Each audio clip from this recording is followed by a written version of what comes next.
السلام عليكم ورحمة الله وبركاته. إن الحمد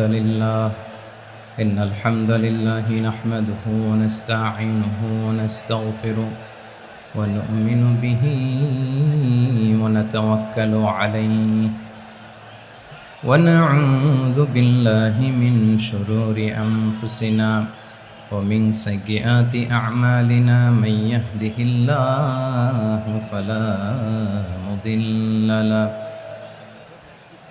ومن يضلل فلا هادي له فلن تجد له وليا مرشدا.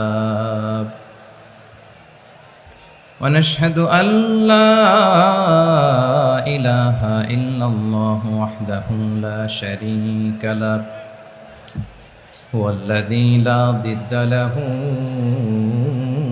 ولا ند له لا مثل له ولا مثيل له لا وزير له ولا كفيل له لا شبه له ولا شبيه له لا ولد له ولا والد له وهو الواحد الفرد الصمد لم يلد ولم يولد ولم يكن له كفوا أحد. ونشهد أن سيدنا ونبينا وحبيبنا وبشيرنا ونذيرنا وطبيبنا وطبيب قلوبنا وحبيبنا وحبيب ربنا محمدا عبد الله ورسوله أرسله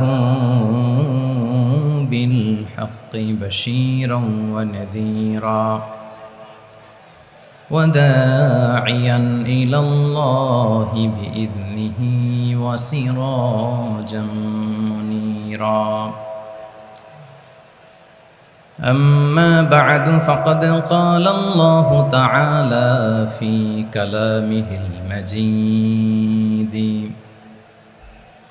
وفي فرقانه الحميد.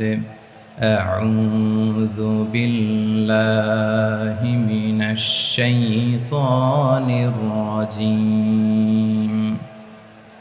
بسم الله الرحمن الرحيم. إن الله يأمر بالعدل والإحسان وإيتاء ذي القربى وينهى عن الفحشاء والمنكر والبغي يعظكم لعلكم تذكرون. إن الله وملائكته يصلون على النبي يا أيها الذين آمنوا صلوا عليه وسلموا تسليما. اللهم صل على محمد وعلى آل محمد كما صليت على إبراهيم وعلى آل إبراهيم إنك حميد مجيد. اللهم بارك على محمد وعلى آل محمد كما باركت على إبراهيم وعلى آل إبراهيم إنك حميد مجيد. সকল প্রশংসার মালিককে, সকল ক্ষমতার উৎসকে। কেউ যেটা পারে না পারে কে, কেউ যেটা দেখে না দেখে কে, কেউ যেটা শোনে না, শোনে কে? সে আল্লাহ তাআলার দরবারে আমরা শুকরগুজার হচ্ছি। সবাই পড়ে নিচ্ছি কালিমাতুশ শুকর, আলহামদুলিল্লাহ। প্রিয় চট্টলাবাসী, গলা ছেড়ে দিয়ে আওয়াজ করে একসাথে সবাই পড়ুন, রব্বানা লাকাল হামদ হামদান কাসীরান তাইয়্যিবান মুবারাকান ফি ইয়া রাব্বি লাকাল হামদু কামা ইয়ানবাগি লিজালালি ওয়াজহিকা ওয়া আযীমি সুলতানিকা লাকাল হামদু বিল ঈমান লাকাল হামদু বিল ইসলাম লাকাল হামদু বিল কুরআন।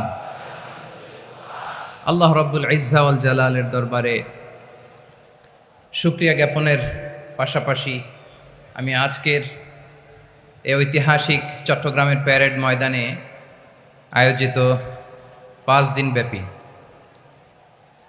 তাফসিরুল কোরআন মাহফিলের যারা সম্মানিত আয়োজকবৃন্দ, ইসলামী সমাজ কল্যাণ পরিষদ চট্টগ্রামকে অন্তরের অন্তঃস্থল থেকে ধন্যবাদ এবং মোবারকবাদ জানাতে চাই, যারা দীর্ঘ কয়েক মাস ব্যাপী অনেক কষ্ট করে, অনেক ডিজাইন করে, অনেক প্ল্যান প্রোগ্রাম করে এরকম চমৎকার একটি কোরআনের বাগানকে সাজিয়েছে।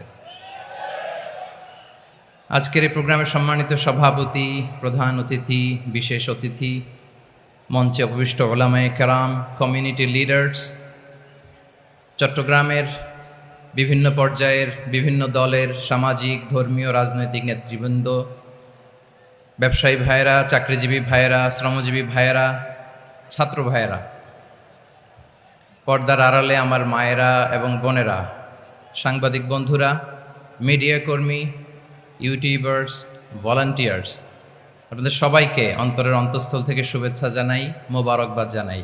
আপনারা সবাই কেমন আছেন? সবাই ভালো আছেন? সুস্থ আছেন?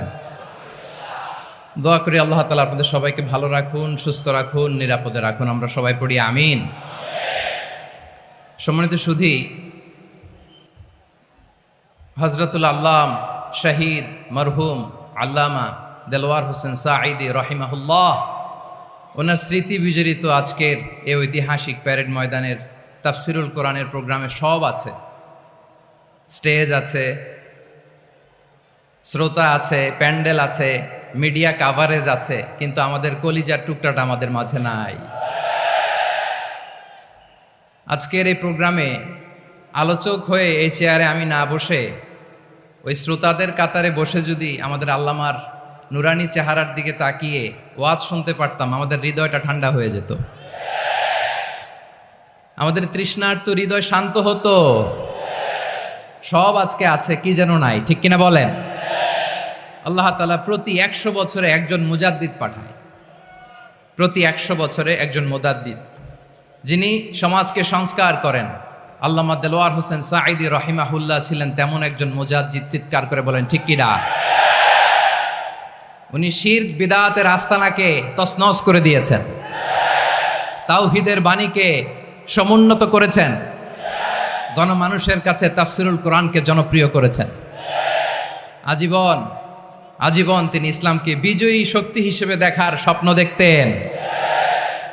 এত প্রাঞ্জল ভাষা, এত চমৎকার আধুনিক প্রেজেন্টেশন, গণমানুষের কাছে কোরআনের তাফসিরকে এভাবে জনপ্রিয় করে তোলার মতো ব্যক্তিত্ব আল্লামা সাঈদী ছাড়া দ্বিতীয় কেউ এই বাংলার ভূখণ্ডে নাই।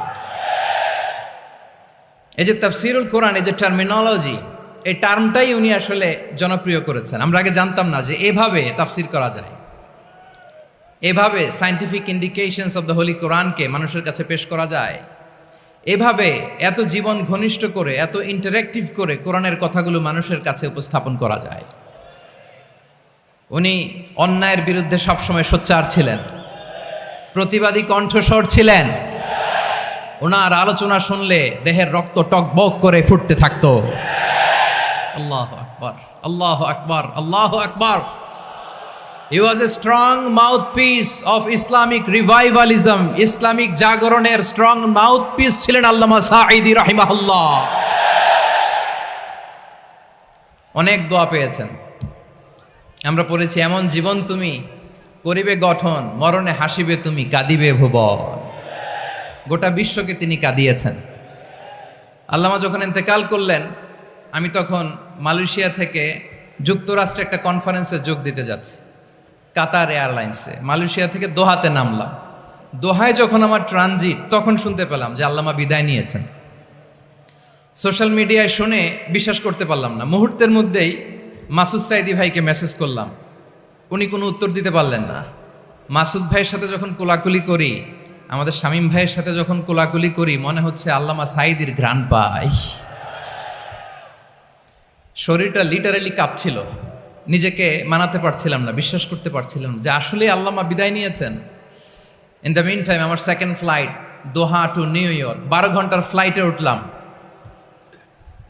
ইন্টারনেট থেকে বিচ্ছিন্ন হলাম। নামার পরে শুনলাম আল্লাহু আকবার, যেখানে ওনাকে কবরস্থ করার কথা ছিল সেখানেও কবর দিতে দেয়া হয় নাই।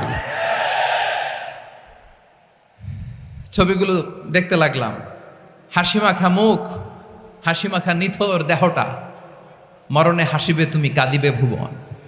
From east to west, from north to south, the entire globe, গোটা বিশ্ব ওনার জন্য কেঁদেছে।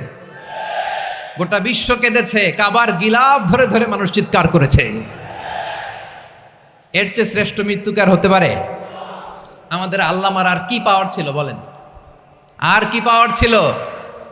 কুল্লু নাফসিন যায়িকাতুল মাউত, যারাই দুনিয়াতে আসবে তারা ইন্তেকাল করবে, এটা আমরা মেনে নেই, এটা আমরা জানি। কিন্তু অবাক করা বিষয় হচ্ছে আমরা আজও জানি না আমাদের আল্লামার মৃত্যু কি স্বাভাবিক হয়েছে নাকি এটা পরিকল্পিত মেডিকেল কিলিং ছিল। এটা যে পরিকল্পিত মেডিকেল কিলিং ছিল, এটা ধারণা করার পেছনে অনেক কারণ আছে। তিনি আধিপত্যবাদের বিরুদ্ধে সোচ্চার ছিলেন, ফ্যাসিবাদের বিরুদ্ধে সোচ্চার ছিলেন, রাজনৈতিক প্রতিহিংসার শিকার ছিলেন। এজন্য এটা মেডিকেল কিলিং হতে পারে এ ধারণা আমরা করতেই পারি। আওয়াজ করে বলেন ঠিক কিনা? যেই সময়টা আমরা কাটাচ্ছি, এত সুন্দর সময় বাংলাদেশ আর পাবে না। আমাদের জন্মের পর থেকে এরকম চমৎকার সময় আমরা পাই নাই। এটাই আসল সময়। আমরা ইন্টারিম গভর্নমেন্টের কাছে দাবি জানাই, উচ্চতর তদন্ত কমিটি করে এটা কি হত্যাকাণ্ড ছিল নাকি স্বাভাবিক মৃত্যু ছিল, এই রিপোর্ট গণমানুষের কাছে প্রচার করে জানাতে হবে। এই দাবির সাথে কি সবাই আপনারা একমত? কারা কারা একমত হাত তুলে দেখান।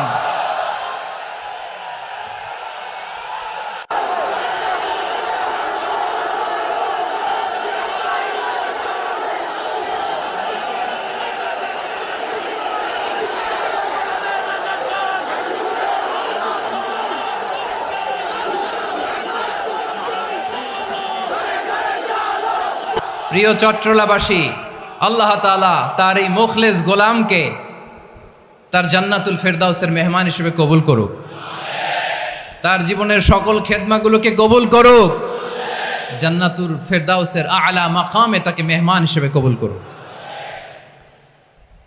আল্লামা শহীদ দেলোয়ার হোসেন সাঈদী রাহিমাহুল্লাহ, উনি ছাড়াও এই ঐতিহাসিক ময়দানে কথা বলেছেন আল্লামা লুৎফুর রহমান রাহিমাহুল্লাহ। চলে গিয়েছেন আমাদেরকে ছেড়ে। তিনি বলতেন, ইনশাল্লাহ মিজান আবার আসবে। হুজুর আমি তো আসলাম, আপনি তো আমাদেরকে ছেড়ে চলে গেলেন। আল্লাহু আকবার, আল্লাহু আকবার, আল্লাহু আকবার। গলায় কোনো সুর ছিল না, সুর দিয়ে কথা বলতেন না, কিন্তু এত চমৎকার শব্দের বুনন, এত চমৎকার প্রেজেন্টেশন, এত চমৎকার ভাবে ঐতিহাসিক বর্ণনাগুলো তিনি উপস্থাপন করতেন। মন্ত্রমুগ্ধ হয়ে আমরা আল্লামা লুৎফুর রহমানের কথা শুনেছি। আমরা হযরতুল আল্লাম লুৎফুর রহমান রাহিমাহুল্লাহর জন্য এই বিশাল ময়দান থেকে দোয়া করছি, আল্লাহ তাআলা তুমি তোমার এই খাদেমকে জান্নাতের মেহমান হিসেবে কবুল করে নাও। আরো অনেক আল্লামারা এখানে কথা বলেছেন, বিশেষ করে বাইতুল শরফের মরহুম পীর সাহেব হুজুর থেকে শুরু করে আরো যারা যারা তারকাতুল্য ওলামায়ে কেরাম এই চট্টগ্রামের ময়দানে কথা বলেছেন, আলো ছড়িয়েছেন। আমরা এই লক্ষ লক্ষ তাওহীদি জনতাকে নিয়ে তাদের জন্য দোয়া করছি, আল্লাহ তাআলা ওনাদের জীবনের সকল ভুল ত্রুটি ক্ষমা করে দিয়ে তাদেরকে জান্নাতুল ফেরদাউসের মেহমান বানিয়ে নিক। আমরা এই ঐতিহাসিক প্যারেড ময়দানের প্রোগ্রাম থেকে স্মরণ করতে চাই 24-এর ছাত্র নাগরিক অভ্যুত্থানে আমার যে সমস্ত ছাত্র নাগরিক ভাইয়েরা দেহের তাজা রক্ত বিলি দিয়ে নতুন বাংলাদেশ আমাদেরকে উপহার দিয়েছে। বিশেষ করে আপনাদের এই চট্টগ্রামের শহীদ ফয়সাল, শহীদ ওয়াসিম সহ সকল শহীদকে আল্লাহ তাআলা কবুল করুক, আমরা সবাই পড়ি আমিন। প্রিয় ভাইয়েরা, আমি নগণ্য একজন কোরআনের ছাত্র, এত বিশাল মঞ্চে এত বড় প্ল্যাটফর্মে কথা বলা আমার জন্য সাজে না। তারপরও আমাদের মুরব্বীরা আমাদের ডানে বায়ে বসে আছেন, ওনাদের আদেশক্রমে, ওনাদের অনুমতিক্রমে কিছু কথা আজকের এই ঐতিহাসিক প্রোগ্রামে আপনাদের সামনে উপস্থাপন করার চেষ্টা করব। ওমা তৌফিক ইল্লা বিল্লাহ। প্রিয় ভাইয়েরা, 5 দিন ব্যাপী এই তাফসিরুল কোরআনের প্রোগ্রামে অনেক ওলামা হযরত কথা বলেছেন। যারা কোরআন সুন্নাহ থেকে আমাদেরকে কোরআনের কথাগুলো শোনালেন, আমরা যেন সেগুলো আমল করতে পারি, আল্লাহ আমাদেরকে তৌফিক দান করুক। শুরুতে আমাদের নিয়তটাকে খালেস করে নেওয়া দরকার। এই যে গ্যাদারিং, এই যে হিউজ শোডাউন, এগুলো যদি আমাদের নিজেদেরকে পরিবর্তন না করে তাহলে এতে কোনো লাভ নাই। জোরে বলেন ঠিক কিনা? এই প্রোগ্রাম যদি আমাদের জীবনকে পরিবর্তন করে, আমাদের চিন্তার ডিএনএ কে চেঞ্জ করে দেয়, তাহলেই চট্টগ্রামের প্যারেড ময়দান সার্থক। আসুন আমরা চিন্তাকে খালেস করে নেই। আমরা সবাই নিয়ত করি যে যতটুকু কথা আমরা কোরআনের আলোকে শুনবো, আমলের নিয়তে শুনবো ইনশাআল্লাহ। বলেন সবাই। আপনারা সবাই ঠিকঠাক আছেন তো? কখন আসছেন আপনারা? সবাই আসছেন কখন? সকালে, কেউ দুপুরে, 9টায়? আল্লাহ আল্লাহ আল্লাহ। দুপুরের খাবার খাওয়ার সুযোগ হয়েছিল? খান নাই? রোজা রাখছেন? আহা, আমি কি দিয়ে বিদায় দেব আমার এই ভাইগুলোরে? আল্লাহ তুমি আমার ভাইগুলোরে কবুল করো। ইসলামের পক্ষের এই গণজোয়ারকে আগামীর বাংলাদেশের ইসলামের জন্য তুমি কবুল করো। যেই ভালোবাসা ইসলামের জন্য হয়, যেই গণজোয়ার কোরআনের জন্য হয়, পৃথিবীর কোনো শক্তি দিয়ে সেটাকে আটকানো যায় না। জোরে বলেন ঠিক কিনা? এজন্য গ্রাজুয়ালি, সিস্টেম্যাটিক্যালি, মেথোডোলজিক্যালি আমাদেরকে আগাতে হবে, শুধু আবেগ দিয়ে নয়। বিবেকেরও দরকার আছে না নাই? প্রিয় ভাইয়েরা, আসুন, আমাদের কথা অনেক বেশি, সময় অনেক কম, আমরা আর কাল বিলম্ব না করে মহাবিশ্বয় মহাগ্রন্থ আল কুরআন আল কারীম থেকে কিছু কথা শুনি। আমি যেই টপিকটা নিয়ে আজকের এই ঐতিহাসিক চট্টগ্রামের প্যারেড ময়দানের তাফসিরুল কোরআন প্রোগ্রামে আলোচনা করব, সেটা হচ্ছে সূরাতু আন-নাহলের 90 নম্বর আয়াত নিয়ে কিছু কথা আমরা উপস্থাপন করবার চেষ্টা করব ইনশাআল্লাহ। আমার খুতবার শুরুতেই আপনারা মোটামুটি আন্দাজ করে ফেলেছেন যে আমি কি নিয়ে আলোচনা করব, কারণ যে আয়াতটি আমি তেলাওয়াত করেছি এই আয়াতটি প্রায়শই এই ভূখণ্ডে, এই বাংলাদেশে জুমার দিনে খতিব সাহেবরা দ্বিতীয় খুতবা শেষের দিকে পড়ে না? কি কমন পড়ছে? ইন্নাল্লাহা ইয়া'মুরু বিল আদলি ওয়াল ইহসান ওয়া ইতা'i যিল কুরবা ওয়া ইয়ানহা আনিল ফাহশাই ওয়াল মুনকারি ওয়াল বাগি ইয়া'iদুকুম লাআল্লাকুম তাযাক্কারুন। মুখস্থ আছে না সবার? আসুন আমরা এই আয়াতের সরল অর্থ, এর মর্মবাণী, এর সংক্ষিপ্ত তাফসীর সবাই মিলে আজকের এই প্রোগ্রাম থেকে উদ্ধার করার চেষ্টা করি। আপনারা মনোযোগী আছেন তো? ইনশাআল্লাহ। এই আয়াতটা অনেক কম্প্রিহেন্সিভ একটা আয়াত। সাইয়েদনা আব্দুল্লাহ ইবনে মাসউদ রাদিয়াল্লাহু তাআলা আনহু উনি বলেছেন, ইন্নাহা মিন আজমাই আয়াতিল কুরআন। এটা কোরআনের সবচেয়ে জামে মানে আয়াত। যদিও ছোট্ট আয়াত, অল্প কিছু কথামালা, কিন্তু তিনি বলতেন এটা কোরআনের সবচাইতে জামে মানে সবচেয়ে কম্প্রিহেন্সিভ একটা আয়াত, যেখানে কথা কম, শব্দ কম, কিন্তু এটার দোতনা, এটার আবেদন, এটার মিনিং অনেক বেশি। সুবহানাল্লাহ। এই আয়াতে আল্লাহ তাআলা বেসিকলি আমাদেরকে 3টা বিষয়ে আদেশ করেছেন আর 3টা বিষয়ে বারণ করেছেন, মানে নিষেধ করেছেন। আওয়াজ করে বলুন, আদেশ করেছেন কয়টা? প্রিয় চট্টলার ভাইয়েরা, আমার মতো এই যে 3 আঙ্গুল উঁচু করে বলেন, আদেশ করেছেন কয়টা? আবার নিষেধও কয়টা? মানবো তো আমরা ইনশাআল্লাহ? বলেন সবাই। 3 do's and 3 don'ts, do's and don'ts। 3টা আদেশ, 3টা নিষেধ। এই 3টা আদেশ আর 3টা নিষেধের ভেতরে আল্লাহ তাআলা গোটা ইসলামী শরিয়ার মূল নির্যাসকে ঢুকিয়ে দিয়েছেন। সুবহানাল্লাহ। এই ছোট্ট একটা আয়াতে গোটা ইসলামী শরিয়ার, the gist, the cream of the creams, গোটা ইসলামী শরিয়ার মূল নির্যাসকে আল্লাহ ঢুকিয়ে দিয়েছেন। 3টা আদেশ আর 3টা নিষেধ। আসুন আমরা সরাসরি কোরআন থেকে শুনি, সবাই পড়ুন। আউযু বিল্লাহি মিনাশ শাইতানির রাজীম। বিসমিল্লাহির রহমানির রহিম। ইন্নাল্লাহা ইয়া'মুরু বিল আদলি ওয়াল ইহসানি ওয়া ইতাই যিল কুরবা وينهى عن الفحشاء والمنكر والبغي يعظكم لعلكم تذكرون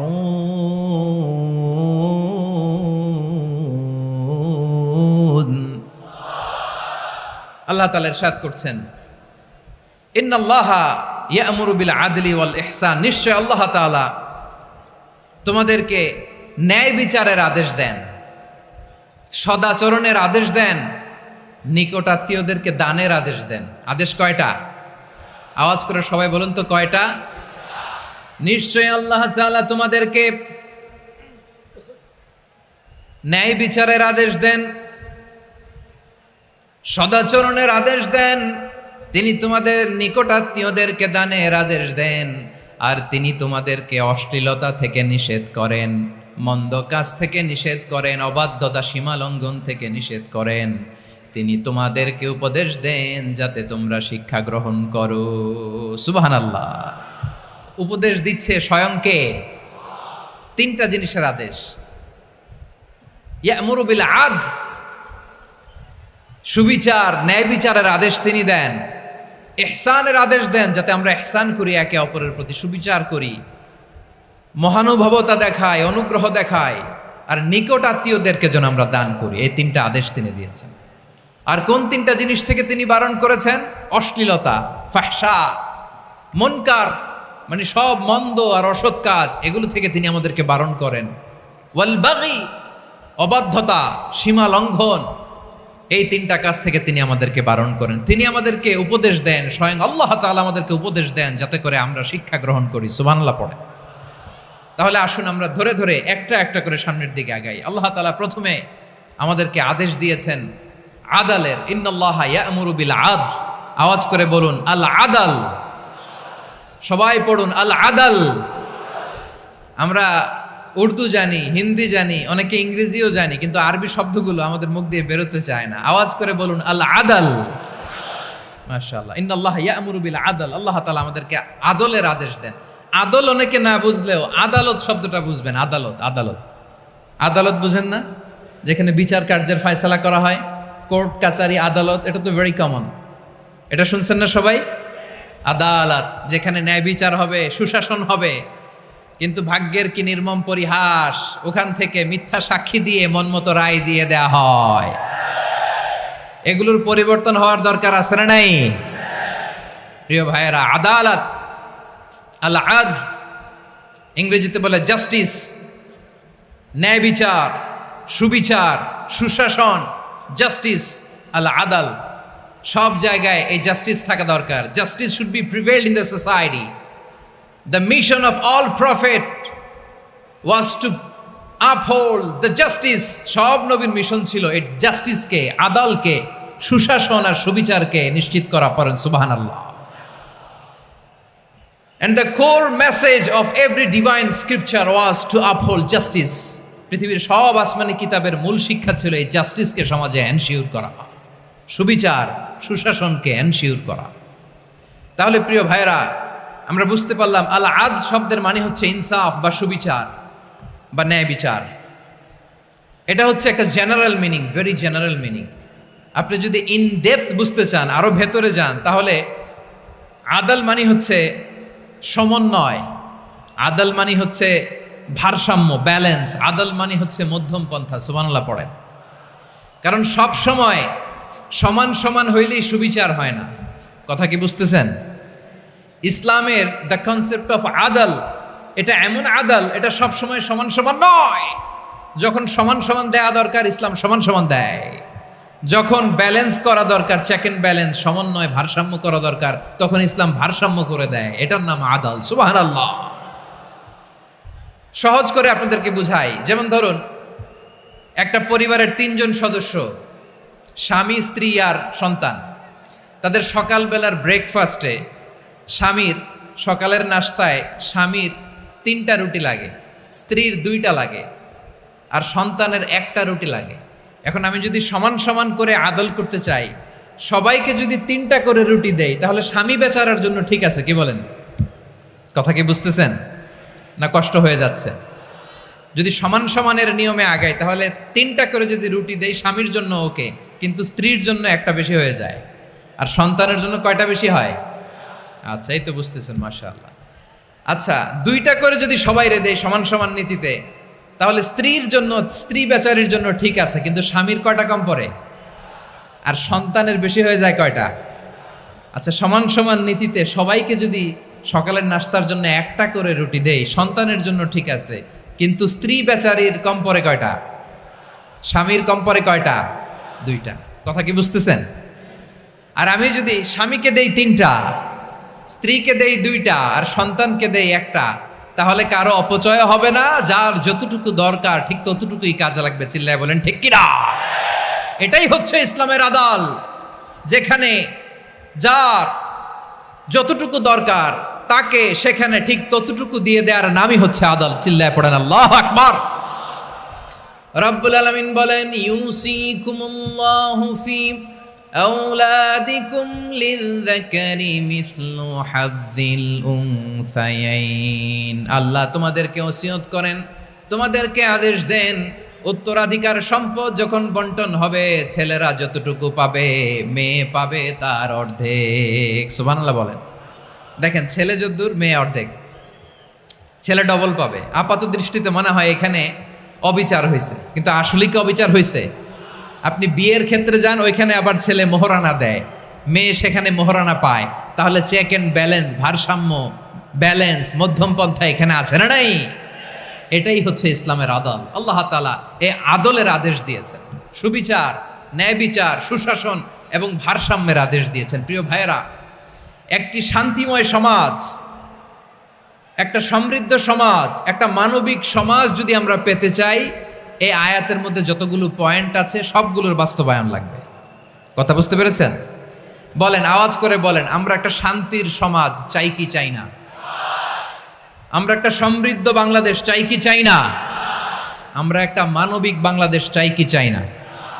এই আয়াতে আল্লাহ তাআলা একটা মানবিক সমাজের রূপরেখা টেনেছেন। তার প্রথম কথা হচ্ছে, ইন্নাল্লাহা ইয়ামুরু বিল আদল। আল্লাহ তাআলা তোমাদেরকে আদলের নির্দেশনা দেয়, সুবিচার, সুশাসনের নির্দেশনা দেয়। যে সমাজে আদল থাকে না, সেই সমাজে জুলুম মানুষের ঘাড়ে চেপে বসে। আদলের বিপরীত হচ্ছে জুলুম। আদলের বিপরীত কি? জুলুম বা জাওর, অত্যাচার, অবিচার, বৈষম্য। এই যে বৈষম্য বিরোধী ছাত্র আন্দোলন কমন পড়ছে? এই যে একজন সমন্বয়ক তো দেখা করলো আমার সাথে। জুলুম মানে হচ্ছে বৈষম্য। বৈষম্যের স্থান ইসলামে নাই, অবিচারের স্থান ইসলামে নাই, জুলুমের স্থান ইসলামে নাই। আল্লাহ তাআলা বলেন যে আমি জুলুমকে নিজের জন্য হারাম করেছি এবং তোমাদের জন্য হারাম করেছি। বিশ্বনবী ফরমান, আল্লাহ তাআলা বলেন হাদিসে কুদসিতে, ইয়া ইবাদি ইন্নী হারামতুয যুলমা আলা নাফসি ওয়া জাআলতুহু বাইনাকুম মুহাররামান ফালা তাযালামু। আমার গোলামেরা শোনো, নিশ্চয় আমি আল্লাহ তাআলা জুলুমকে আমি আমার উপরে হারাম করেছি, অনুরূপভাবে জুলুম করাকে তোমাদের উপরেও হারাম করেছি। ফলে ফালা তাযালামু, তোমরা একে অপরের সাথে জুলুম করো না। নির্দেশনাটা কার? খবরদার, জুলুমের সাথে আমাদের কোনো সম্পর্ক নাই। আল্লাহ তাআলা আদলের আদেশ দিয়েছেন, আদালতের আদেশ দিয়েছেন, সুশাসনের, ন্যায় বিচারের আদেশ দিয়েছেন। ইন্নাল্লাহা ইয়ামুরু বিল আদল। আমাদেরকে আদল প্রতিষ্ঠা করতে হবে। জুলুমের সাথে ইসলামের কোনো সম্পর্ক নাই। আল্লাহ তাআলা জালিমদের জন্য কঠিন শাস্তি প্রস্তুত করে রেখেছেন। যারা এই আদলকে ভুলুণ্ঠিত, কখন রাত কিচ্ছু জানে না, কখন দিন কখন রাত কিছু জানে না, বছরের পর বছর কেটে গিয়েছে। এক্সট্রা জুডিশিয়াল কিলিং এর কোনো হিসাব নাই, বিচার বহির্ভূত হত্যা, এনফোর্স ডিসঅ্যাপিয়ারেন্স, গুম, যেটা সবচাইতে বড় মানবতা বিরোধী অপরাধ। কত মানুষ যে গুম হয়েছে তার কোনো ইয়ত্তা নাই। যেই ফ্যামিলির সদস্য গুম হয়েছে, তারা কি ওই লোকটার জন্য মাগফিরাতের দোয়া করবে? নাকি সুস্বাস্থ্যের দোয়া করবে তারা নিজেরাও জানতো না, কারণ জানে না ও বেঁচে আছে না মরে গেছে। আহা, বিডিআর নওজোয়ানদের যারা ছাড়া পেল দেখলাম বিনা অপরাধে, কোনো অন্যায় ছাড়া অপরাধ ছাড়া তাদের জীবন থেকে, তাদের তারুণ্যের, তাদের যৌবনের 15 বছর 16 বছর 17 বছর নাই, 6 মাস বয়সের ছোট বাচ্চাকে রেখে জেলে গেছে। 6 মাসের মেয়ে বেরোয় দেখে মেয়ের বয়স 17 বছর। মেয়ে বাবারে চিনে না, বাবা মেয়েরে চিনে না। মেয়েকে এখন বিয়ে দিয়ে আরেক ছেলের হাতে তুলে দিবে। মেয়ের শৈশব বাবা দেখে নাই, মেয়ের কৈশোর বাবা দেখে নাই, মেয়ের তারুণ্য দেখে নাই। আরেক যুবককে দেখলাম 14 বছরের 14 দিনের সংসার, 2 সপ্তাহের সংসার শেষে জেলে গেছে। কত যুবকের যে স্ত্রী চলে গিয়েছে ফ্যামিলি ছেড়ে, কারণ জানে না তো কবে আসবে, কি হবে, কেউ জানতো না। দাম্পত্য জীবনের মাত্র 14 দিনের স্মৃতি, এই স্মৃতিকে আঁকড়ে ধরে এক বোন 16টা বছর 17টা বছর কাটিয়ে দিয়েছে। আমি নিউজটা দেখে ভাবলাম আমার এই বোনের প্রতিটি দিন কিভাবে কেটেছে, প্রতিটি রাত কিভাবে কেটেছে, প্রতিটি ক্ষণ কিভাবে কেটেছে। বিশ্বনবী বলেছেন, ইত্তাকি দাওয়াতাল মাজলুম ফাইন্না লাইসা বাইনাহু ওয়া বাইনাল্লাহি হিজাব। মাজলুমের কান্নাকে ভয় করো, কারণ মাজলুমের কান্না আর আল্লাহর মাঝে কোনো পর্দা থাকে না। আমরা আর এরকম কোন জুলুম বাংলাদেশে দেখতে চাই না, জোরে বলেন ঠিক কিনা? আর কেউ নতুন করে জালিম হোক আপনারা চান? আবার নতুন করে কেউ ফ্যাসিস্ট হোক আপনারা চান? এক দল আরেক দলকে নিশ্চিহ্ন করার রাজনীতিতে মেতে উঠুক এটা আপনারা চান? আমরা বাংলাদেশকে আদল দিয়ে সাজাতে চাই। আমরা এই 56,000 বর্গ মাইলের প্রতিটা ইঞ্চি মাটিকে কোরআনের আইন দিয়ে সাজাতে চাই। রাজি আছেন আপনারা? কারা কারা রাজি দেখান হাত তুলে আল্লাহকে।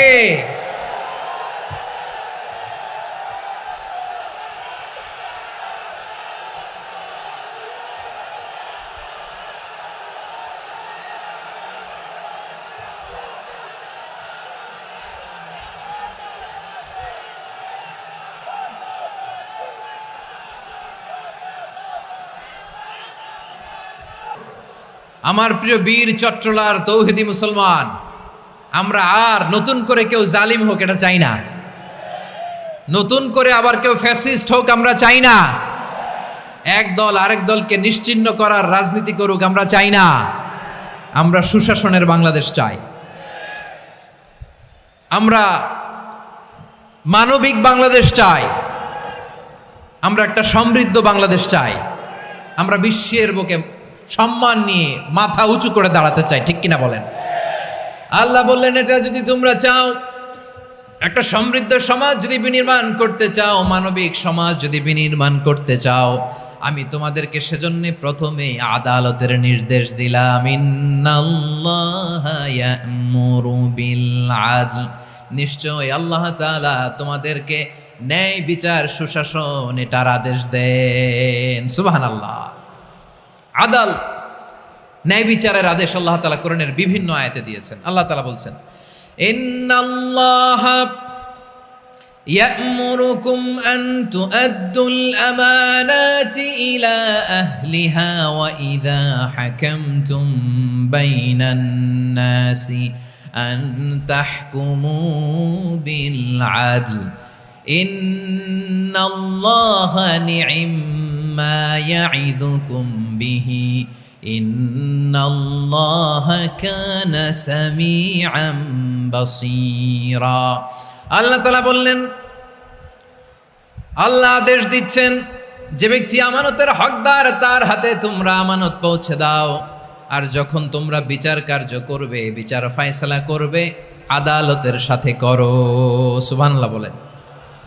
ওয়া ইযা হাকামতুম বাইনান নাসি আন তাহকুমু বিল আদল, আদালতের সাথে করবা। আল্লাহ তাআলা বলেন, যারা জাজ হবে, বিচারক হবে, তাদের যদি বাদী বিবাদীর কারোর সাথে শত্রুতা থাকে, কারোর সাথে যদি কোনো ধরনের রেষারেষি থাকে, আল্লাহ বলেন বিচার কার্য করতে যে ওই শত্রুতা রেষারেষির কারণে আদালতের বাইরে যে অবিচার করে বিচার করো না।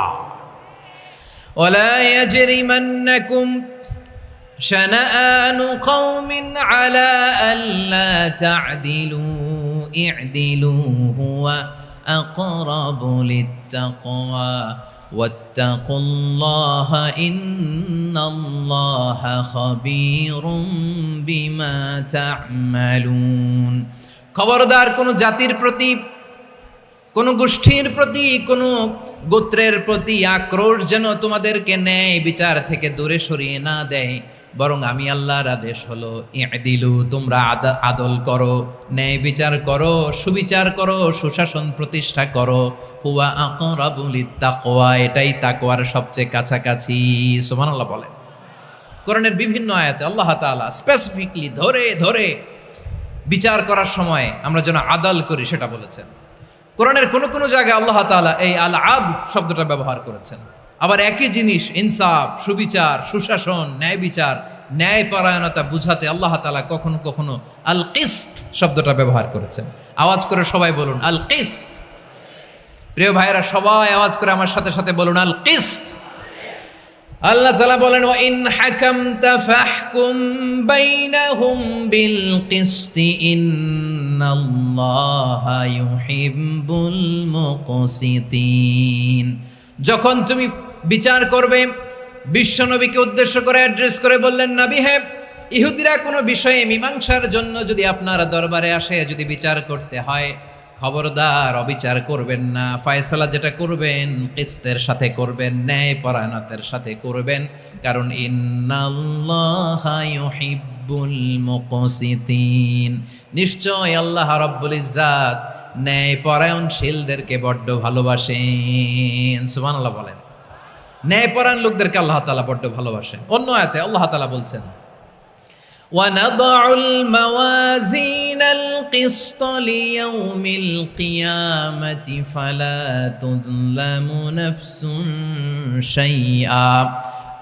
আমি কিয়ামতের দিন ন্যায় পরায়ণতার মানদণ্ড স্থাপন করব, যেটাকে আমরা মিজানের পাল্লা বলি। আল্লাহ বলেন ন্যায় বিচারের মানদণ্ড কিয়ামতের ময়দানে আমি আল্লাহ স্থাপন করব। সেদিন কারো প্রতি বিন্দু পরিমাণ, এক চুল পরিমাণ অবিচার করা হবে না, কোনো অবিচার করা হবে না। সেদিন সুশাসন হবে, সুবিচার হবে, ন্যায় পরায়ণতার সাথে বিচার হবে। আওয়াজ করে পড়েন আল্লাহু আকবার।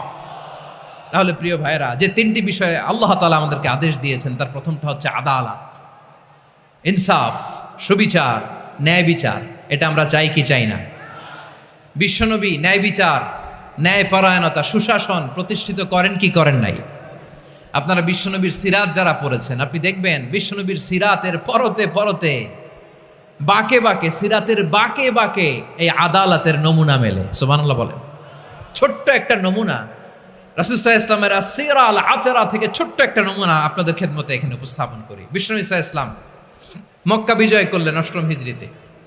মক্কা বিজয় শেষে তিনি কয়েক সপ্তাহ মক্কাতে অবস্থান করলেন। ইন দ্য মিন টাইম মক্কার একটা ভেরি প্রেস্টিজিয়াস এন্ড ডিগনিফাইড ফ্যামিলির নারী চুরিতে ধরা পড়ল। কিসে ধরা পড়ল? সবাই বলেন কিসে? আমাদের সমাজে আসেনি এটা? আছে? ছোট না বড়? হ্যাঁ, হিসাব করে শেষ করা যায় না। ৩.৫ লাখ কোটি টাকা নাই উন্নয়ন প্রকল্পের নামে। উন্নয়ন প্রকল্পের নামে ৩.৫ লাখ কোটি টাকা নাই। ৩.৫ লাখ কোটি টাকা লিখতে পারবেন আপনি? এক টানে লিখতে পারবেন? বুঝতেছেন কত বড় সংখ্যা? হ্যাঁ, বনু মাখজুমিয়া গোত্রের এক নারী মক্কায় চুরিতে ধরা পড়ল। বলেন তো চুরি করলে বিধান কি? কি কাটতে হবে? চুরির বিধান হলো হাত কেটে দাও। তাও সেটা গোপনে নয়, প্রকাশ্যে জনসম্মুখে হাত কেটে দাও। বনু মাখজুমিয়া গোত্রের নারী যখন চুরিতে ধরা পড়ল, সাহাবারা চিন্তায় পড়ে গেলেন। সবেমাত্র মক্কার লোকেরা কালিমা পড়ে মুসলমান হয়েছে, ইসলামের আইন কানুন তেমন জানে না, ইসলামী শরিয়ার সাথে বেশি পরিচিত নয়। এখন যদি বিশ্বনবী চুরির যেই বিধান এটা যদি কায়েম করে হাত যদি কেটে দেয়, না জানি মক্কার লোকেরা আবার বিগড়ে যায়, না জানি মক্কার লোকেরা আবার মুরতাদ হয়ে যায়, না জানি মক্কার লোকেরা ইসলাম থেকে দূরে সরে যায়। চলো চলো সাহাবীরা মিলে পরামর্শ করলেন, চলো বিশ্বনবীর কাছে যে বলি, ও নবী, শুধু কেবলমাত্র একমাত্র এই নারীর জন্য চুরির হাত কাটার বিধানটা আপনি একটু থামিয়ে দেন। চুরির হাত কাটার যে বিধান এখানে একটু রহিত করে দেন, বাকিগুলা কইরেন মদিনাতে যে চলবে, কিন্তু মক্কায় এবারের জন্য মাফ করে দেন। কিন্তু কে বলবে? এই যে পরামর্শ, সাজেশন, এটা কে দিবে বিশ্বনবীর কাছে? সাহাবারা চিন্তায় পড়ে গেলেন। আল্লাহর নবীর সামনে দাঁড়িয়ে আল্লাহর দেয়া হুদুদ, আল্লাহর দেয়া বিধান থামিয়ে দেওয়া, মাফ করে দেওয়া, এই কথা বিশ্বনবীর সামনে বলার সাহস তো কেউ রাখে না। কেউ কেউ বলল, বিশ্বনবীর পালক পুত্র যায়েদ বিন হারেসার সন্তান উসামারে বিশ্বনবী নাতির মতো আদর করে, বড্ড বেশি ভালোবাসে উসামারে।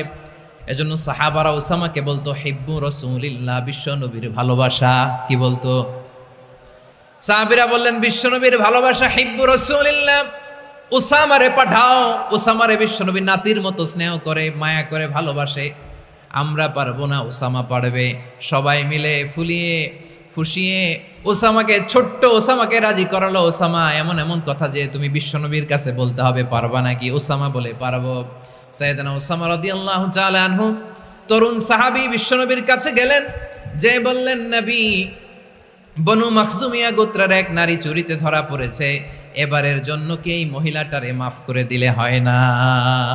এবারের জন্য একটু ক্ষমা করা যায় না নবী? বিশ্বনবী বলেন, আতাশফাউ ফি হাদ্দিম মিন হুদুদিল্লাহ, তোমার এত বড় সাহস উসামা, তুমি আল্লাহর হাত, আল্লাহর দেয়া বিধান, এটার ব্যাপারে সুপারিশ করতে এসেছো? তোমরা কি জানো তোমাদের আগে যত কওম, যত গোত্র, যত জনপদ ধ্বংস হয়েছে তার কারণ ছিল তাদের মধ্যে গরিবরা অন্যায় করলে তারা বিচার করত, আর ধনীরা অন্যায় করলে তারা মাফ করে দিত। খবরদার! ওয়া আইমুল্লাহ লাউ আন্না ফাতিমাতা বিনতি মুহাম্মাদিন সারাকাত লাকাতা মুহাম্মাদুন ইয়াদাহা। বিশ্বনবী বললেন, ওরে ওসামা, বানু মাখজুমিয়ার ওই প্রেস্টিজিয়াস এন্ড ডিগনিফাইড ফ্যামিলির মেয়ে তো দূর কি বাত, অনেক দূরের কথা। জেনে রেখো ওসামা, আমার কলিজার টুকরা, নয়নের পুটুলি ফাতেমাও যদি মক্কার জমিনে আজকে এই চুরির দায়ে ধরা পড়তো, আমি বিশ্বনবী মুহাম্মাদুর রাসূলুল্লাহ ধরে ফাতেমার ডান হাতটা কেটে দিতে এক বিলম্ব দেরি করতাম না। ইন্নাল্লাহা ইয়া'মুরু বিল আদল, আমাদেরকে জাস্টিস শিখায়। পশ্চিমারা আমাদেরকে ইনসাফ শিখায়, আমাদেরকে সুশাসন শিখায়। আর ইনসাফ, সুশাসন, ন্যায় বিচার, সুবিচার, জাস্টিস কারে বলে বিশ্বনবীর বায়োগ্রাফি থেকে জেনে নাও। এই ছিল বিশ্বনবী সাল্লাল্লাহু আলাইহি ইসলামের আদালতের নমুনা। আপনি যদি সাইয়েদনা ওমর ফারুকের জীবনের দিকে তাকান,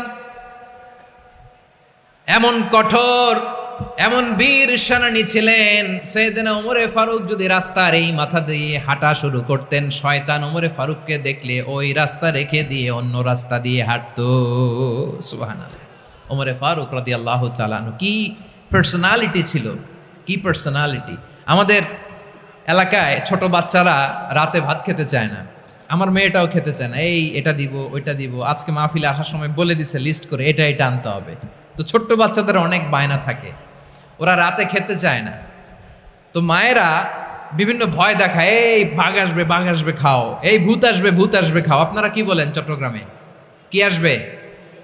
হ্যাঁ, ভূত, ভূত, ভূত আসবে, বাঘ আসবে, খাও খাও খাও, তাড়াতাড়ি খাও। তো বাচ্চারা এগুলো শুনে ভয়ে খেতে শুরু করে। মদিনার জমিনেও একই ঘটনা ঘটতো। মদিনার ছোট্ট ছোট্ট সোনামণিরা খেতে চাইতো না। তো মায়েরা বলতো, হা হুয়া ইয়াতি উমর, হা হুয়া ইয়াতি উমর, ওই যে ওমর আসতেছে, উমর। ওমরে ফারুকের কথা শুনলে বাচ্চারা একেবারে ঠান্ডা। সুবহানাল্লাহ পড়বেন না? প্রভু তুমি বলেছ রাসূল দেবে না, বলনি দেবে না ওমর, বলনি দেবে না হামজা তারিক, খালিদ বিজয় সমর। প্রভু তুমি বলেছ রাসূল দেবে না, বলনি দেবে না ওমর, বলনি দেবে না হামজা তারিক, খালিদ বিজয় সমর। প্রভু তুমি বলেছ রাসূল দেবে না। আল্লাহু আকবার। ওমর ফারুক রাদিয়াল্লাহু তাআলা আনহু, ওনার কথা শুনলে গায়ের মধ্যে গুজবাম হয়, গায়ের পশমগুলো দাঁড়িয়ে যায়। সুবহানাল্লাহ বলেন। কি পার্সোনালিটি ছিল, কি ব্যক্তিত্ব ছিল। মুনাফিকরা ওমরে ফারুককে জমের মতো ভয় পেতেন। শয়তান, খোদ শয়তান এই রাস্তা দিয়ে আসলে শয়তান অন্য রাস্তা দিয়ে হাঁটত। ওমরে ফারুক রাদিয়াল্লাহু তাআলা আনহুর জীবনে যদি দেখেন, তাহলে সেখানে আপনি আদালতের, ইনসাফের, সুশাসনের, জাস্টিসের নমুনা দেখতে পাবেন। কয়টা শুনবেন? সাইয়েদনা ওমরে ফারুকের রাদিয়াল্লাহু তাআলা আনহুর সন্তান আব্দুর রহমান মিশরে মদ খেয়ে মদ্যপ অবস্থায় ধরা পড়েছে। মদ খাওয়ার কারণে, মদ যদি কেউ পান করে আর যদি প্রমাণিত হয়, তার বিচার হলো 80 বেত। আওয়াজ করে বলেন কয় বেত? বাংলাদেশেও তো এই আইন আছে নাকি? বাংলাদেশে আছে? হ্যাঁ, মদ খাইলে 80 বেত, এই আইন বাংলাদেশে চালু হোক। আমরা চাই কি চাই না? চাই সবাই। এজন্যই তো ইসলাম ভাল লাগে না। ইসলামকে ভাল লাগে না। ইসলামকে আউট করে রাখতে পারলেই তো এরকম বড় বড় বোতল খাওয়া যায়। একেবারে সহজ, পানির মতো সহজ, হিসাব একেবারে সহজ। ওমরে ফারুক রাদিয়াল্লাহু তাআলা আনহুর ছেলে ভুল করে মদ পান করে ফেলেছিলেন। আব্দুর রহমান, ঘটনা ঘটেছে মিশরে। মিশরের গভর্নর তখন আমর ইবনুল আস রাদিয়াল্লাহু তাআলা আনহু। আব্দুর রহমানের ভাই যে গভর্নরকে বলল, গভর্নর যদি একটু দয়া করেন, খলিফার ছেলে আমার ভাই আব্দুর রহমান মদ্যপ অবস্থায় ধরা পড়েছে, জনসম্মুখে যদি আপনি বেত্রাঘাত করেন আমাদের প্রেস্টিজ থাকে না, যদি 80 বেত আপনি মারেন আমার কোনো কথা নাই, কিন্তু ঘরের ভেতরে মারেন। আব্দুর রহমানের ভাইয়ের সুপারিশ শুনে সাইয়েদনা আমর ইবনুল আস রাদিয়াল্লাহু তাআলা আনহু রাজি হয়ে গেলেন। ঘরের ভেতরে লোকচক্ষুর আড়ালে 80 বেত তিনি মানলেন। কিন্তু ঘটনাক্রমে এই কথা লুকিয়ে লুকিয়ে ঘরের ভেতরে 80 বেত মারার কথা সাইয়েদনা ওমর ফারুক মদিনা থেকে জানতে পারলেন। মদিনা থেকে তিনি ফরমান জারি করলেন, এই বিচার যেমনটি আমর ইবনুল আস আদায় করেছে, এটা প্রকৃতপক্ষে আদায় হয় নাই। আসো সবাই মদিনায় আসো, আমর ইবনুল আস মদিনায় আসো, আব্দুর রহমানও আসো, সবাই আসো, জনসম্মুখে এই বিচার কার্যকর করতে হবে। সাইয়েদনা ওমর ফারুক মসজিদে নববীর পিলারের মধ্যে নিজের ছেলেকে বাঁধলেন, আবার জনসম্মুখে 80টা বেত তার গায়ের মধ্যে মারলেন। মাজমুয়ে ফাতাওয়া ইবনে তাইমিয়া রাহিমাহুল্লাহ উনি এটা নকল করেছেন। এটা সবচেয়ে বিশুদ্ধ মত। আর অনেক মত আছে, মারা গেছে কবরের উপর, ওগুলো বাদই দিলাম। কেমন খলিফা ছিলেন, কেমন খলিফা! পশ্চিমারা তোমরা জাস্টিস আমাদেরকে শেখাও, ইনসাফ কারে বলে, সুশাসন আমাদেরকে তোমরা শিখাও।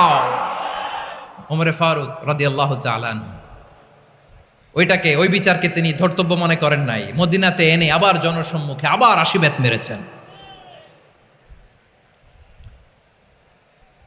মিশরে ওমরে ফারুক রাদিয়াল্লাহু তাআলা আনহু আমর ইবনুল আসকে গভর্নর করে পাঠালেন। সেখানে আমর ইবনুল আসের ছেলে একটা প্রতিযোগিতায় রানার আপ হয়েছে। এক মিশরি সেখানে চ্যাম্পিয়ন হয়েছে। রানার আপ বুঝতে পেরেছেন তো? রানার আপ সেকেন্ড হয়েছে, এক মিশরি হয়েছে চ্যাম্পিয়ন প্রথম। কিন্তু গভর্নরের ছেলে ও জিততে পারে নাই। ও রাগে ওই মিশরির গায়ের মধ্যে কয়েকটা লাঠি দিয়ে বাড়ি মেরেছে। মিশরি যে মদিনাতে ওমরে ফারুকের কাছে বিচার দিলেন, আপনার গভর্নরের ছেলে অন্যায়ভাবে আমার গায়ে হাত তুলেছে। সাইয়েদনা ওমরে ফারুক আবার ফরমান জারি করলেন, আসব মদিনাতে আসব। মিশরীকে ডাকলেন। ওই মিশরের গভর্নর আমর ইবনুল আস রাদিয়াল্লাহু তাআলা আনহুকে ডাকলেন, তার ছেলেকেও ডাকলেন। সবাই বসে রইল। আমর ইবনুল আস রাদিয়াল্লাহু তাআলা আনহু মাথা নিচু করে বসে আছেন, লজ্জায় কাচুমাচু। হায় হায়, আজকে আমার ছেলের কারণে আমিরুল মুমিনিন খলিফাতুল মুসলিমিন ওমরে ফারুকের কাছে আমি জনসম্মুখে লজ্জিত হচ্ছি। সাইয়েদনা ওমরে ফারুক বললেন, এই নাও লাঠি, গভর্নরের ছেলে তোমার মাথার মধ্যে যতগুলো বাড়ি মেরেছে, আজকে জনসম্মুখে তুমি অতগুলা বাড়ি মারো। মিশরি বলে, থাক, আপনি যে ডেকে আনছেন সবার সামনে এটা বলছেন, এতেই আমি খুশি। আল্লাহু আকবার! আপনার মহানুভবতা দেখে আমি খুশি, আর অপমানের দরকার নাই। ওমরে ফারুক বলে, না, খবরদার, এই কথা মিশরি তুমি বলো না, মারো, যতগুলা বাড়ি মেরেছে মারো।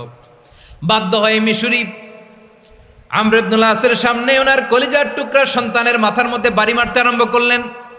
ঠিক যতগুলা বাড়ি গভর্নরের ছেলে আমর ইবনুল আসের ছেলে মিশরীর গায়ে মেরেছিল, মাথায় মেরেছিল। মিশরী গুনে গুনে ততটা মারলেন। এই দৃশ্য দেখে ওমরে ফারুক রেগে মেগে আগুন, রাগের চোটে রাগ সামলাতে না পেরে আর নিজেকে সামলাতে না পেরে মিশরীরে বললেন, ছেলেরে মারা শেষ হয়ে গেলে এবার বাবার টাক মাথার মধ্যে কয়েকটা বাড়ি মার। রাগের চোটে, আউট অফ অ্যাঙ্গার, রাগের চোটে যে আমার পাঠানো গভর্নর আমর ইবনুল আস তার ছেলেকে কেন আদব তারবিয়া কেন শিক্ষা দিতে পারে না। ছেলেরে মারা হইলে এবার আমর ইবনুল আসের মাথার মধ্যে দুইটা মারো। এটা রাগে বলেছেন, এটা শাস্তি হিসেবে না। সুবহানাল্লাহ পড়ে। তোমরা আমাদেরকে সুশাসন শিখাও, আমাদেরকে সুশাসন শিখাও। বিশ্বনবী বলেন আদল এটা যেন তেন বিষয় না, এটা দিয়েই মানবিক সমাজ গড়তে হবে। আল্লাহ তাআলা কিয়ামতের কঠিন ময়দানে যেদিন স্বামী স্ত্রীকে চিনবে না, স্ত্রী স্বামীকে দেখে পালিয়ে যাবে, বন্ধু বন্ধুরে চিনবে না, পীর সাহেব মুরিদরে চিনবে না, মুরিদ পীর সাহেবরে চিনবে না, দলের কর্মী তার নেতারে চিনবে না, নেতা তার কর্মীরে চিনবে না, বন্ধু বন্ধুরে দেখে পালাবে। এই কঠিন মুহূর্তে সূর্যটা মাথার কাছে চলে আসবে, জমিনটা তামার জমিন হবে, আজকের জমিনের মতো নয়। মানুষ ঘর্মাক্ত ক্লান্ত শ্রান্ত মাথার মগজগুলো কানের ছিদ্র আর নাকের ছিদ্র দিয়ে বেয়ে বেয়ে পড়বে। বিশ্বনবী ফরমান কিয়ামতের ওই কঠিন ময়দানে 7 শ্রেণীর ব্যক্তিকে রব্বুল আলামিন তার আরশের নিচে ছায়া দিবেন। তার মধ্যে প্রথম শ্রেণীর ব্যক্তি হলো ইমামুন আদিল। ইমামুন আদিল, ন্যায়পরায়ণ শাসক, যে ইনসাফের সাথে বিচার করে, যে জাস্টিস সমাজে সার্ভ করে, যে সুশাসন নিশ্চিত করে, ওই ইমামুন আদিল। আদিল শব্দটা বুঝছেন না? ইন্নাল্লাহা ইয়া'মুরু বিল আদল, পাইছেন? আদিল। 7 শ্রেণীর ব্যক্তিকে আল্লাহ তাআলা সুশীতল আরশের নিচে ছায়া দিবেন, যেদিন তার দেয়া ছায়া ছাড়া কোনো ছায়া থাকবে না। এর প্রথম হচ্ছে ইমামুন আদিল, ন্যায়পরায়ণ শাসক। চিল্লায় বলেন সুবহানাল্লাহ। আবার বিশ্বনবী বললেন ইন্নাল মুকসিতিনা ইনদাল্লাহি আলা মানাবিরা মিন নূর আন ইয়ামিনির রহমান। কিয়ামতের দিন যারা ন্যায়পরায়ণ হিসেবে আল্লাহর সামনে দাঁড়াবে, কিয়ামতের দিন রব্বুল আলামিন তার আরশের ডান দিকে ওই ন্যায়পরায়ণ লোকদের জন্য আরশের ডান দিকে একটা নূরের মিম্বারে তাদেরকে বসার সুযোগ করে দিবে। আল্লাহর আরশের ডান দিকে ন্যায়পরায়ণ লোকদের জন্য আল্লাহ তাআলা নূরের মিম্বার বানাবে। 4টে কেন কথা মনে করেছেন? আল আদাল, জাস্টিস। ইন্নাল্লাহা ইয়া'মুরু বিল আদল। আল্লাহ তাআলা এই আদালতের নির্দেশনা দেয়, সুবিচার, সুশাসন। প্রিয় ভাইয়েরা, এটা আমরা বাংলাদেশে চাই কি চাই না? এই যে অরাজকতা, এই যে অন্যায়, এই যে জুলুম, এই যে ইনকনসিস্টেন্সি সমাজের অসঙ্গতির প্রধান কারণ জাস্টিস নাই, সুবিচার নাই, সুশাসন নাই। শেষবারের মতো আওয়াজ করে বলেন তো, আমরা বাংলাদেশে আদল চাই কি চাই না? তাহলে প্রথম নির্দেশনা শেষ। আল্লাহ তাআলা তোমাদেরকে আদলের আদেশ দেন। এরপরে আল্লাহ বললেন আমি তোমাদেরকে ইহসানের আদেশ দেই। ইন্নাল্লাহা ইয়া'মুরু বিল আদলি ওয়াল ইহসান। আমি তোমাদেরকে যেমনি আদলের নির্দেশনা দেই, তেমনি ভাবে তোমাদেরকে ইহসানের নির্দেশনা দেই। ইহসান, আওয়াজ করে সবাই বলেন তো ইহসান। সবাই বলেননি, সবাই বললে এতটুকু আওয়াজ হবে আমি বিশ্বাস করি না। আওয়াজ করে বলুন আল ইহসান। ইহসান মানে কারো প্রতি সফট হার্টেড হওয়া, মহানুভব হওয়া, অনুগ্রহ পরায়ণ হওয়া, অনুগ্রহশীল হওয়া, একে অপরের প্রতি দয়াদ্র হওয়া। একে অপরের প্রতি দয়াদ্র অনুগ্রহশীল হওয়া ছাড়া মানবিক সমাজ কশিনকালেও গঠন করা সম্ভব না। প্রিয় ভাইয়েরা, সুন্দর আচরণ দিয়ে, ইহসান দিয়ে যা জয় করা যায়, নরম আচরণ দিয়ে যেটা অর্জন করা যায়, কঠোরতা দিয়ে সেটা পারা যায় না। বিষ্ণু ঈসা ইসলাম ইহসান দিয়ে, কোমল আচরণ দিয়ে, তার অনুগ্রহ দিয়ে তিনি অনেক কাফিরের হৃদয়কে জয় করে ফেলেছেন। সাইয়েদনা সুমামা ইবনে উসাল রাদিয়াল্লাহু তাআলা আনহুর কথা মনে পড়ে যায়। তিনি ছিলেন ইয়ামামার বাদশা। মদিনাতে বিশ্বনবীকে হত্যা করার নিয়তে এসেছিলেন। গোপনে গোপনে বিশ্বনবীকে হত্যা করে আবার ইয়ামামাতে তিনি ফিরে যাবেন। কিন্তু কি অবাক করা কাণ্ড, হত্যা করতে পারে নাই, সাহাবাদের হাতে তিনি ধরা পড়ে গেলেন। সাইয়েদনা সুমামা ইবনে উসাল রাদিয়াল্লাহু তাআলা আনহু হত্যার নিয়তে আসলেন, কিন্তু হত্যা করতে পারলেন না। সাহাবারা ওনাকে ধরে ফেললেন, ধরে মসজিদে নববীর পিলারের মধ্যে বেঁধে রাখলেন। সুমামা ইবনে উসাল, সিরাত থেকে শুনে, সিরাত থেকে শোনাচ্ছি, রাদিয়াল্লাহু তাআলা আনহু ইয়ামামার অধিপতি ছিলেন। ইয়ামামা বিশ্বনবীকে হত্যার জন্য আসছেন, ধরা পড়ে গেছেন, এখন মসজিদে নববীতে বেঁধে রাখছে, তার মানে বন্দী। এখন স্ট্যাটাস কি? বন্দী, ক্যাপটিভ। তো বিষ্ণু ইসলাম সাহাবাদেরকে বললেন তার খোঁজ খবর নিও, সুমামা ইবনে উসালের খোঁজ খবর নিও।